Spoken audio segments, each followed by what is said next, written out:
cutting board is probably one of the most used items in the kitchen. Traditionally, all of us, we've just been buying cutting boards from a regular store, which is not really the best idea. So in this video, I'd just like to explain a bit more on why,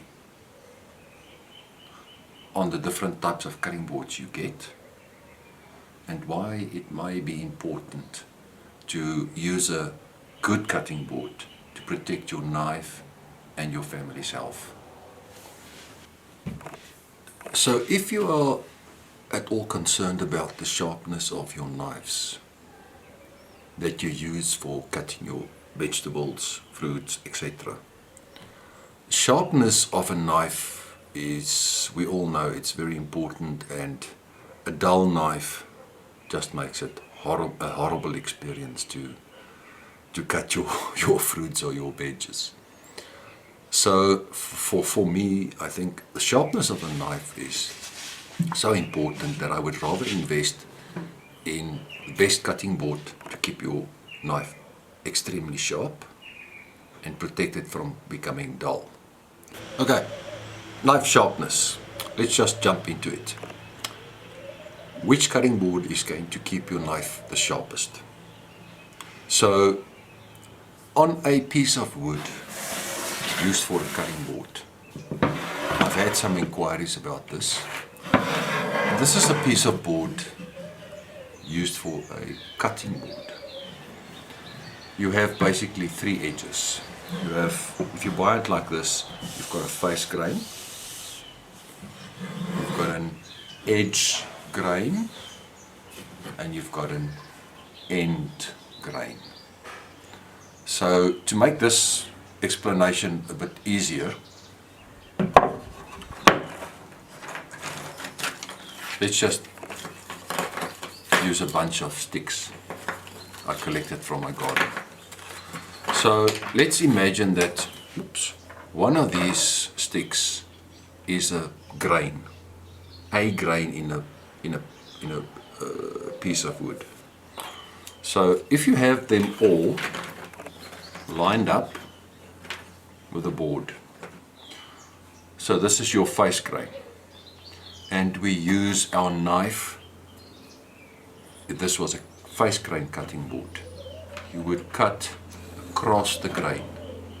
So what you would be doing is you would be slashing the pieces of grain like that. So obviously it's going to cause a lot of cutting marks on your board. So basically, face grain, which is like this, and edge grain, which is like this, is just about the same. Okay, edge grain will look like this if you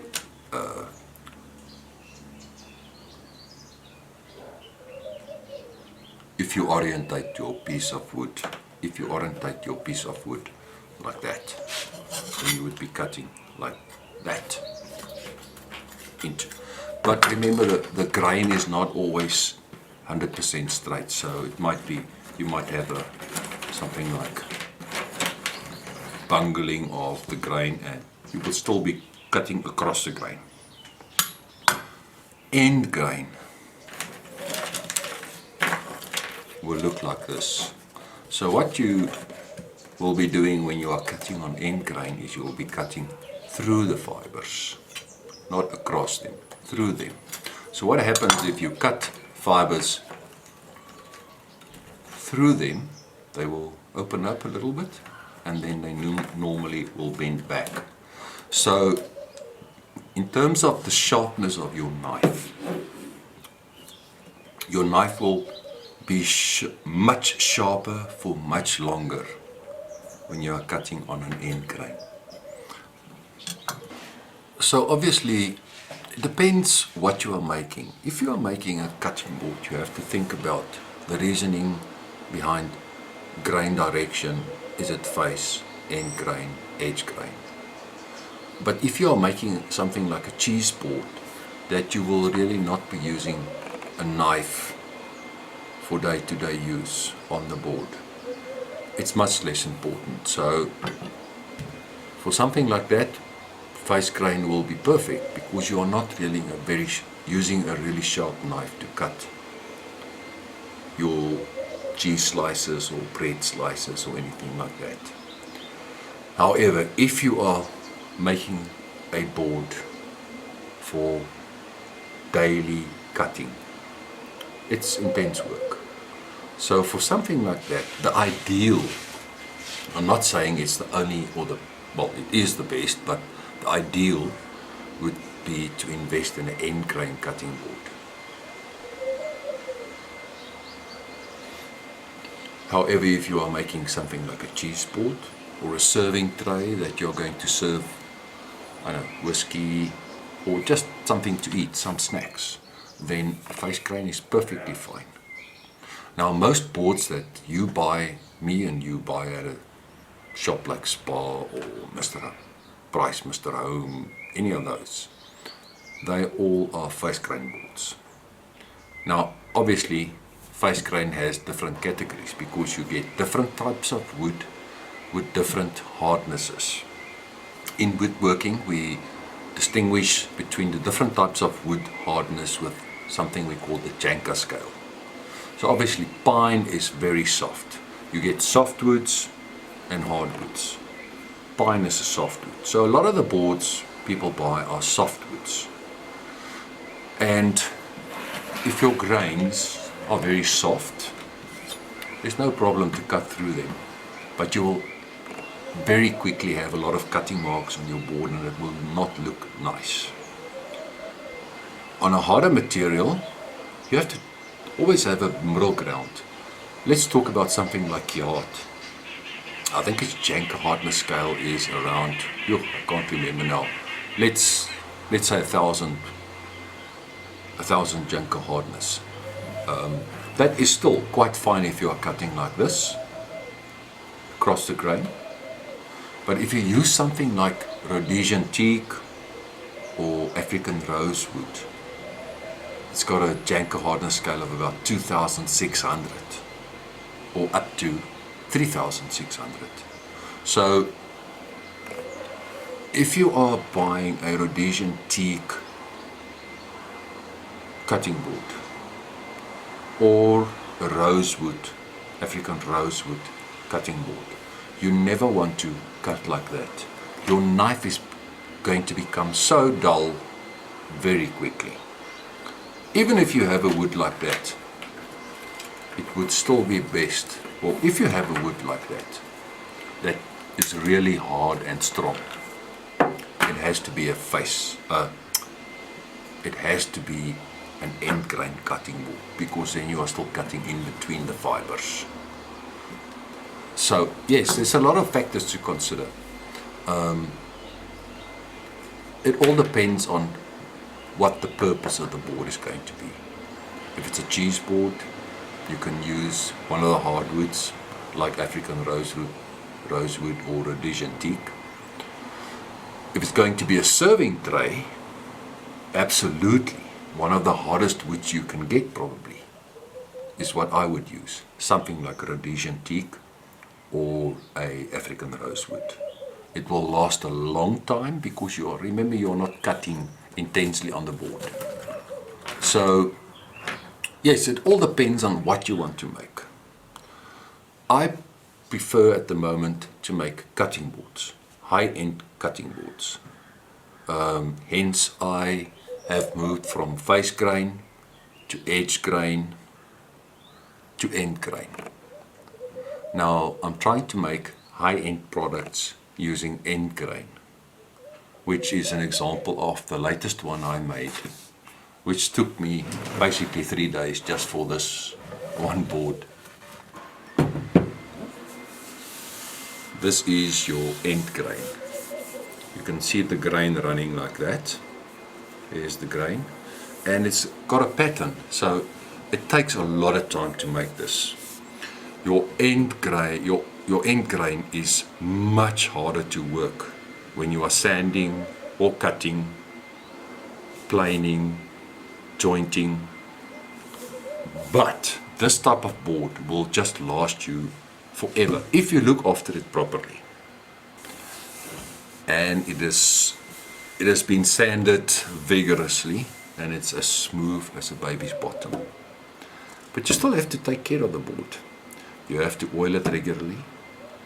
And if it eventually becomes not nice to look at, you can always just resand it and apply new mineral oil and beeswax. But believe me, these boards can last a lifetime, or even much longer than a lifetime.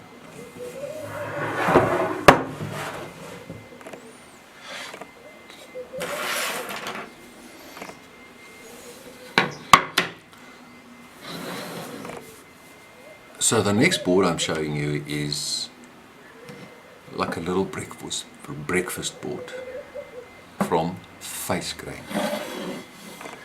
So this is, let me just see, some maple, kyoat, beech, kyoat. I think this is maple and kyoat. So this is Face Grain. I made this for a client. Well, obviously the name, I had it engraved for them. I made quite a few of these on order for them. So this is perfect for like a breakfast board, which the Germans call, I think, Frühstück Brötchen, if I'm correct, or Ovenbrot. Help me if I'm wrong, please correct me. Yeah, so this is perfect for something like that. And I've also made other normal Face Grain boards. There's just one piece of wood, which is a lot easier. Believe me, to use different woods and glue them together in different size strips is a lot of work. Something like this is a kyoat board. Just normal, one piece of wood that I just sanded and treated properly, and just did a pattern around it, gave it a nice round over edge, drilled a hole in there. This is very easy to do. Well, obviously if you have the proper equipment. But this is perfect for a normal day-to-day cutting board. Believe me, this is much better than the stuff you will buy at Spar, Checkers, any of those stores, Mr. Price Home. It's Face Grain, and it's not going to last forever, but you don't pay a price for it to last forever. But believe me, it's going to last a lot longer than stuff you buy at the normal store.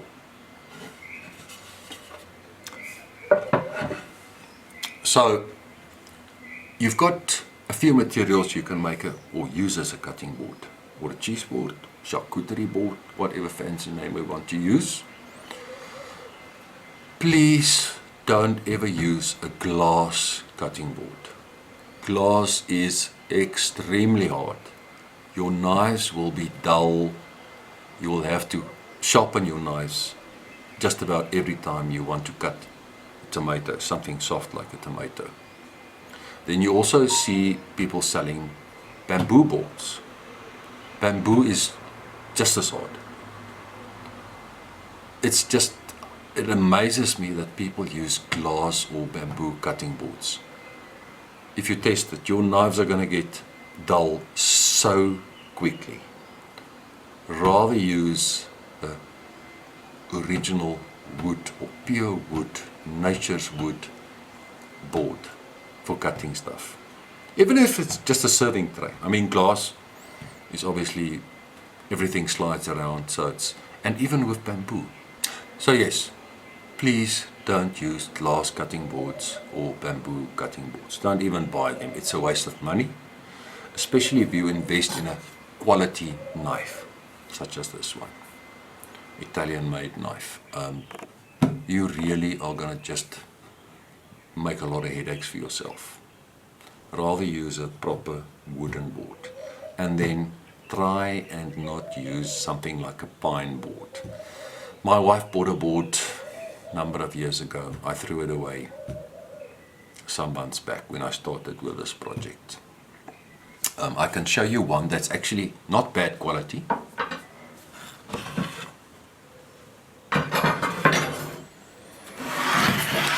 Not bad quality. This is a face grain board that my wife bought, I think probably at a store like Spar. It's a hardwood. It's not like pine or anything like that. I'm not sure what it is, what type of wood it is, but okay, you can obviously see the knife marks there, but we've used it for a number of years now. But now you can just smell it. You can smell the meat juices, onions, all those things. And they were just using similar sized strips here, but now you can see, I mean, this is not even as bad as it gets. There's a hole there. I can put my whole fingernail in there, and it runs all the way through the board. So if I take this part and this part apart, you will see the fungus and bacteria marks. It's just black between those boards. Now, even if you just use really hot water to clean this board, the water is not going to run through those gaps there. The bacteria and funguses, all those things are just going to stay there. Yeah, it's going to help it to not flourish. But can you imagine cutting food for your children on this piece? And yeah, I would never recommend something like this. So you have to upgrade a board like this. And if you upgrade, rather, I'm not sure obviously what type of glue it was used in this board, but I can tell you it was not Alkaline Ultra, because that stuff lasts almost forever. And obviously it also depends on how you treat your board. Now, we never leave the boards in the dish, what do you call that? In the wash basin, underwater. You need to rinse it off with just hot water, or salt, vinegar. There's quite a number of things you can do. But people, this, if you take these two pieces apart and you look at what it looks like inside, you will throw up. I actually wanted to do it with this board, but my wife nearly got a heart attack. She said, no, I'm still using this board. I'm gonna make a plan and use this as firewood, and rather use a properly made board.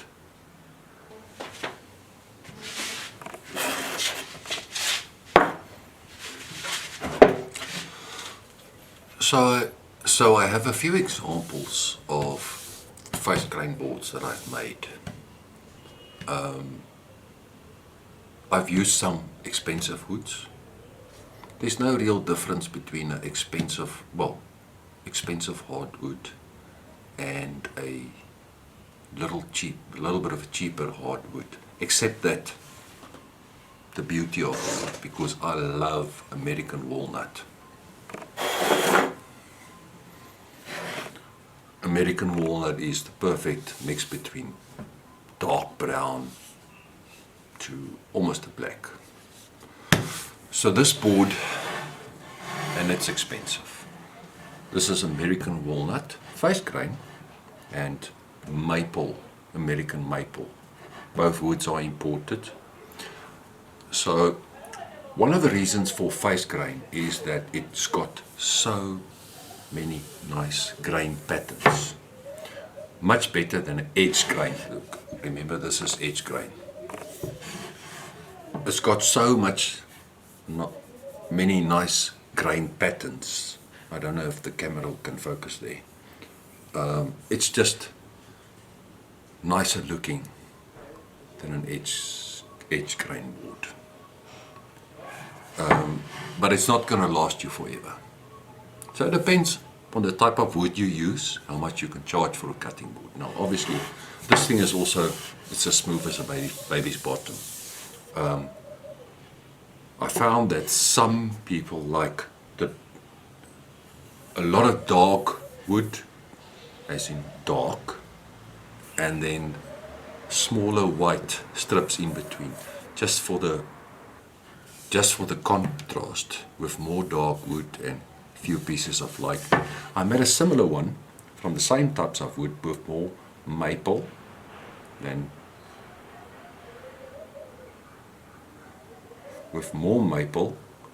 walnut.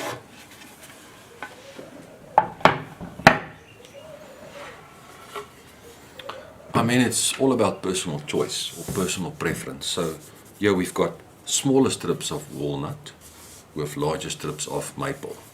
Now, these boards are quite expensive. It's face grain. It's not going to last you forever, but it's going to last you for many, many years if you look after it properly. So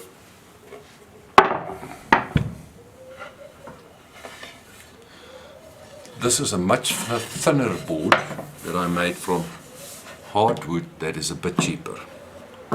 Well, quite a bit cheaper. Keyhart, maple, a small strip of American walnut, maple, and small piece of walnut, maple, and this is beech. Beech wood is not as expensive as maple or walnut, and keyhart also. So this is more of a combination board, but I mean, it's quite big. It can actually serve as a serving tray as well if you put some handles on it.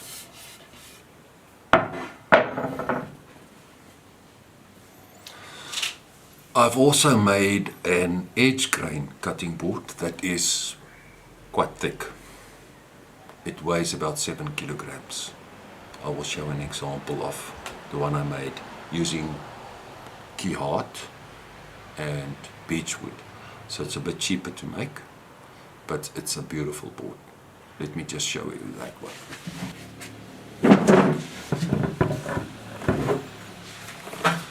Okay, so this is an edge grain board. I changed the pattern a bit to walk like this, to run like this. So if you are cutting, you're not cutting across the grain, but still, because remember the grain runs like this, so even if you are cutting there, you are going to cut across the grain eventually. It's not end grain, but this is an extremely heavy board, 7 kilograms. And I put some finger holes in there using my router. But still, it's a beautiful board. Heavy to move. You don't want your wife to, or yourself to, use this every day and move it around. This is one of those boards that stays on your counter. Stays on your counter. And obviously, the only time you move it is to clean it.